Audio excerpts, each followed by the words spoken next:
ఆంధ్రప్రదేశ్లో అసెంబ్లీ ఎన్నికలు, దేశవ్యాప్తంగా లోక్సభ ఎన్నికలు ఈసారి ఒక నెల రోజుల ముందే జరిగే అవకాశాలుండేని వార్తలు వెలువడుతున్నాయి.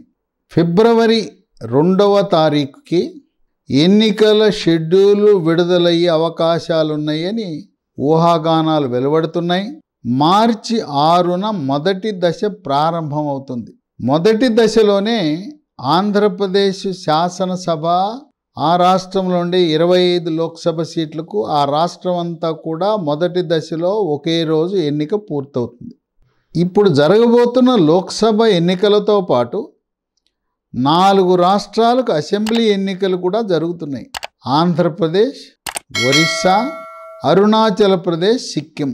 అరుణాచల్, సిక్కిం 2 చిన్న రాష్ట్రాలు కనుక ఎక్కడైతే అసెంబ్లీ ఎన్నికలు కూడా జరుగుతున్నాయో, అసెంబ్లీ పార్లమెంటు 2 జరగవలసిన ఆంధ్రప్రదేశ్, ఒరిస్సా 2 రాష్ట్రాలను మొదటి దశలోనే పూర్తి చేసుకుని కొంత బరువు దింపుకోవాలనే వ్యూహంలో కేంద్ర ఎన్నికల సంఘం ఉంది.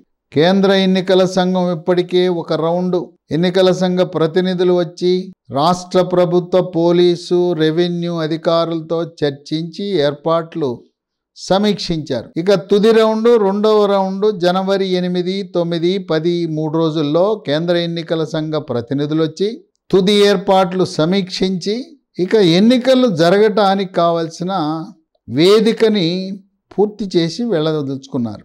గతంలో 2019లో మొదటి దశ ఎన్నిక ఏప్రిల్ 11న ప్రారంభమైంది. అప్పుడు కూడా మొదటి దశలో ఏప్రిల్ 11నే ఆంధ్రప్రదేశ్ రాష్ట్రానికి శాసనసభ, లోక్సభ ఎన్నికలు జరిగినాయి. 2019లో 7 దశల్లో ఎన్నికలు లోక్సభకు జరిగినాయి.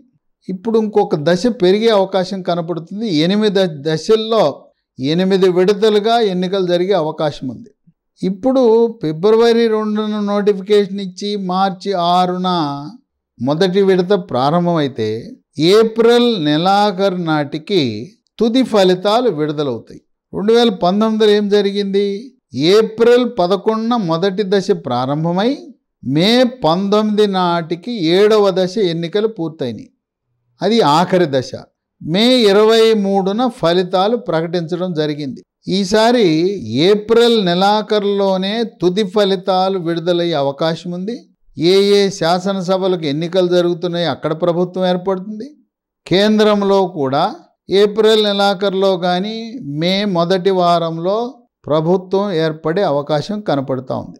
ఆంధ్రప్రదేశ్ రాష్ట్రంలో ఓటర్ల సంఖ్య 3,70,00,000 ఉన్నారు. అక్కడ స్త్రీలు, పురుషులు కూడా సమానంగా ఉన్నారు. దేశంలో అన్ని చోట్ల కూడా ఎన్నికల జాబితాలు సిద్ధం చేసుకున్నారు. నామినేషన్ ఉపసంహరణ జరిగే వరకు కొత్త ఓటర్లు నమోదు చేసుకునే అవకాశం ఉన్నది.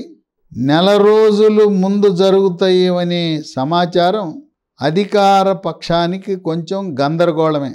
అక్కడ రాజధానిని అమరావతి నుంచి విశాఖకు బదిలీ చేయాలనే ఆలోచనలో పూర్తి సమయం వృధా అయిపోయి 5 ఏళ్ల పాటు రాజధాని లేని ఆంధ్రప్రదేశ్ రాష్ట్రంగా ఉన్న అక్కడ అధికార పార్టీ ఎన్నికలు ముందు జరగటం వల్ల ఇబ్బందికరమైన పరిస్థితే.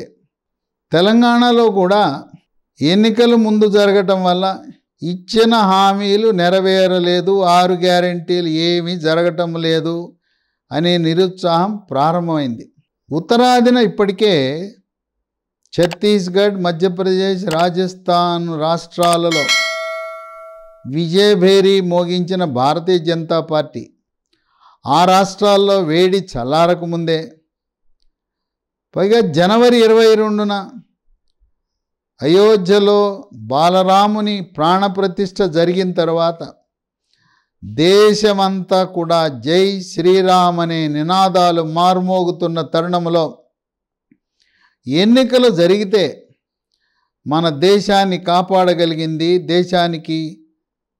దేశానికి ధర్మానికి ప్రతీక కమలం పువ్వు పార్టీ అని ఇప్పటికే ఉత్తరాదిలో చాలా బలంగా ఉంది. అక్కడ ఉన్న 180 సీట్లలో 160 సీట్లను బీజేపీ, ఎన్డీఏ కూటమి కైవసం చేసుకునే పరిస్థితి ఉంది.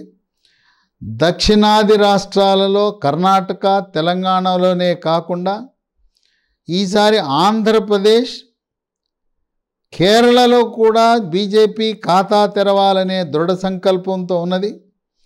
ఇటువంటి సమయంలో కొన్ని ఊహాగానాలు వస్తున్నాయి. ఏ విధంగా అయితే రాహుల్ గాంధీ వచ్చి కేరళలో వయనాడ్ అనే నియోజకవర్గంలో పోటీ చేసి కేరళలో దక్షిణాదిన కాంగ్రెస్ పార్టీని బలోపేతం చేయడానికి ప్రయత్నిస్తున్నాడో, ప్రధానమంత్రి ఈసారి తమిళనాడు రాష్ట్రం నుంచి రామనాథపురం నుంచి కానీ, లేదు ఇప్పటికే బీజేపీ ప్రాతినిధ్యం వహిస్తున్న కోయంబత్తూరు నియోజకవర్గం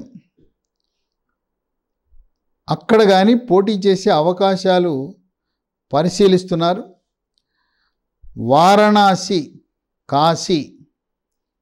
కాశీ నుంచి రామేశ్వరానికి వచ్చి ఇక్కడ పోటీ చేయాలని,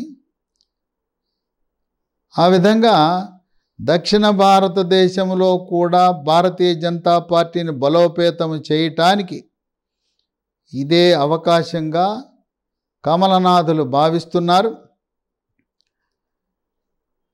జనవరి 23 నుంచి దేశం నలుమూలల నుంచి 1000 ప్రత్యేక రైళ్లు అయోధ్యకు ఏర్పాటు చేసి రాముని దర్శనానికి ఏర్పాటు చేస్తున్న తరుణంలో ఈసారి భారతీయ జనతా పార్టీ సొంతంగా 350 లోక్సభ సీట్లు, ఎన్డీఏ కూటమితో కలిపి 400 సీట్లు దాటాలనే ఒక లక్ష్యంగా ఎన్డీఏ కూటమి వ్యూహరచన చేస్తున్న తరుణంలో ముందస్తు ఎన్నికలు జరగటం ఆంధ్రప్రదేశ్లో వైఎస్ఆర్సీపీ పార్టీకి, తెలంగాణలో కాంగ్రెస్ పార్టీకి ఒకంత కష్టకాలము, గడ్డుకాలంగా భావించవచ్చు. ఈ రాముని ప్రతిష్ఠ జరగగానే దేశమంతా శ్రీరాముని యొక్క ఆ పూజలలో నిమగ్నమైన తరుణంలో ఎన్నికలు వస్తే బీజేపీ ఆ హిందుత్వాన్ని వాళ్ళ వైపు మలుచుకునే విధంగా తగు వ్యూహరచన చేస్తున్నదని విశ్లేషకులు భావిస్తున్నారు.